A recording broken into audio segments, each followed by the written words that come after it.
Welcome back. Thank you for staying with the broadcast. Prime Minister Alan Chastanet says, having attended the Sunday dress rehearsal of the Royal St. Lucia Turf Club, he has all the confidence that the National Day Peters Cup will be a major success. Prime Minister Chastanet says with the Turf Club complete and great progress with the development of a private jet terminal at the Uanora International Airport, people have already begun to fill up local hotels in anticipation of the December 13 race. We are seeing that hotels are already getting full.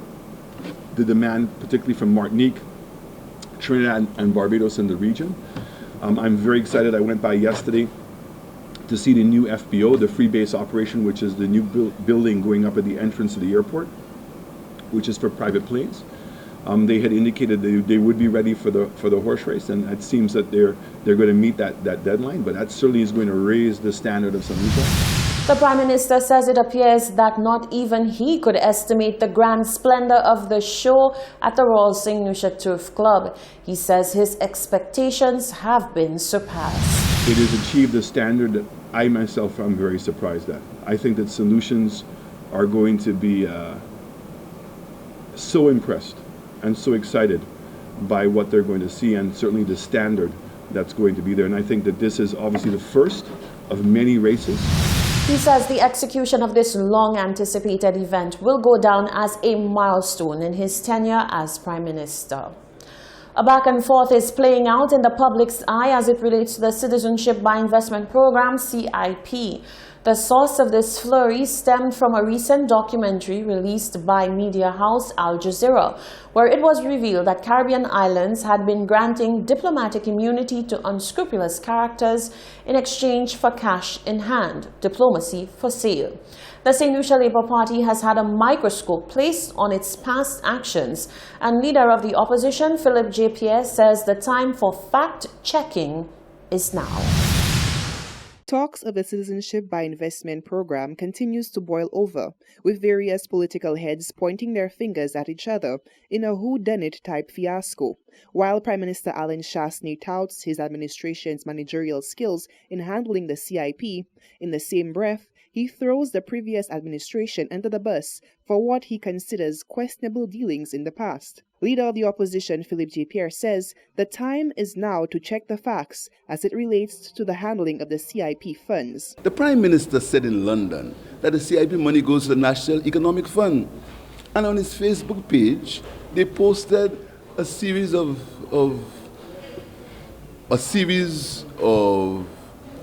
expenditure items that the CIP money is used for. Which one is right? I want you to double check it. Fact check the Prime Minister, please.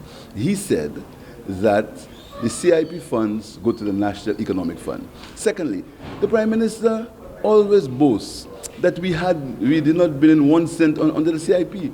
So how can it be less transparent under us when we didn't bring in 1 cent? That's what he said. He said that we set up the CIP and we didn't sell 1 passport. They were boasting about that. So if we didn't sell 1 passport, what's is the logic? I want you to fact check the Prime Minister, please.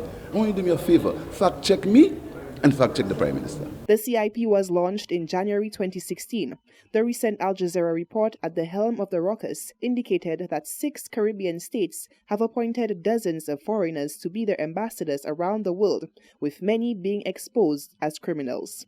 Reporting for Hot 7 News, I am Solange Alfred. Former government technocrat Sylvester Closel made a convincing argument for the establishment of term limits in the Constitution. He expressed a view that to have one individual in the seat of power for a party or country for years upon years is not good for democracy. We took to the streets to get your views on the matter, but first let's take another listen to what Sylvester Closel had to say. People should be given an opportunity, and it should be enshrined within the constitution of your two-party system as well, of your political parties, that facilitates the movement of people within the party. So there's not an advantage of the existing political leader to lead the party, that he does not have an undue advantage, that there's flexibility within there that allows leaders within the group to emerge so that they can compete with him at a level playing field. If you can do that, then you can make the argument, let the people decide. But unless you can do that within the party system, I think you need to enshrine it in the Constitution. And now here's what you had to say. I think you have to take things on merit of performance.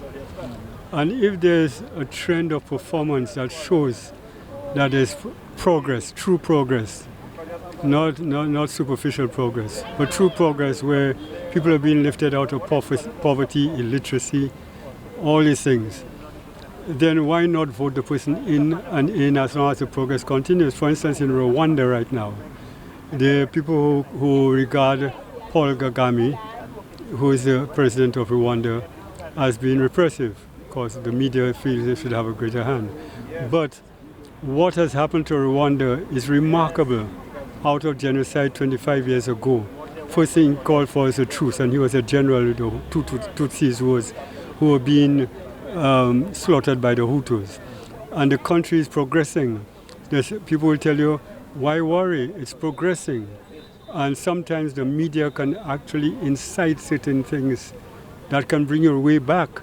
But if Kim Wan-yu of Singapore was in our times now, they'd call him repressive because of the way the things he had to do to bring Singapore to what it is.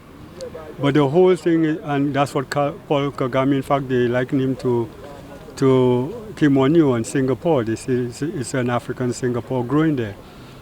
So the thing is, if there is, the merit must be in the performance.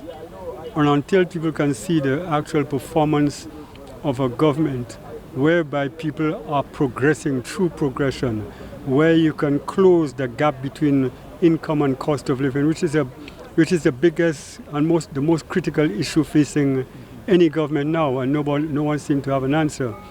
And the problem is not having the ability to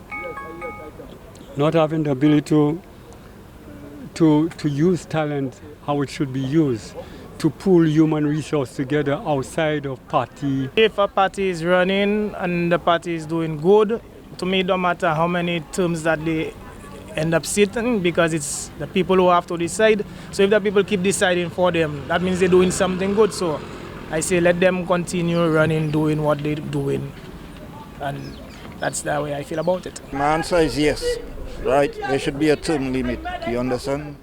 It appears that once a minister stays there for a certain amount of time, you kind of get used to, everything, So he must know in his mind that the time is coming, his time will soon be due, and then he will have to give, the power to somebody else. But my thought on that, sir, is that here we had the Prime Minister of Dominica, he's been there for about 20 years.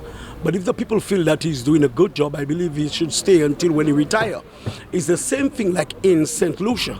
If we feel that the Prime Minister is doing an excellent job and the people want to keep him for 20 years, 30 years like they did with Compton, I believe he should just stay.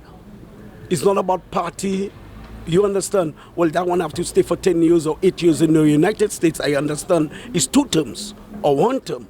But with hair, they want to put it like maybe 4 years or 5 years. But I believe that if the Prime Minister is doing a good job, or the President, he could stay until when he retires. Il y a 2 réponses. D'abord, un ministre, c'est en nomination. En France, c'est en nomination. C'est-à-dire le président élu, il a nommé Premier ministre. Ici, à Mpavkimane, ça a passé. Donc, étant donné que c'est en nomination, il a arrêté peut-être aussi longtemps que le président a souhaité. Mais en mai, en président lui-même, pour moi, c'est deux mandats pour lui. Et puis après, qui est bon, qui est mauvais, éliminé. Comment on a 2 mandats? C'est un mandat, il est élu en première fois, et puis vieux élu en deuxième fois. Mais il n'a pas fait 2 mandats comme ça successifs. C'est-à-dire qu'il faut que c'est mon qui est élu. Mais une fois il fait 2e mandat, qui est bon, qui n'est pas bon, éliminé. This is the Hot 7 TV Nightly News. Stay with us. There's more news coming up after the break.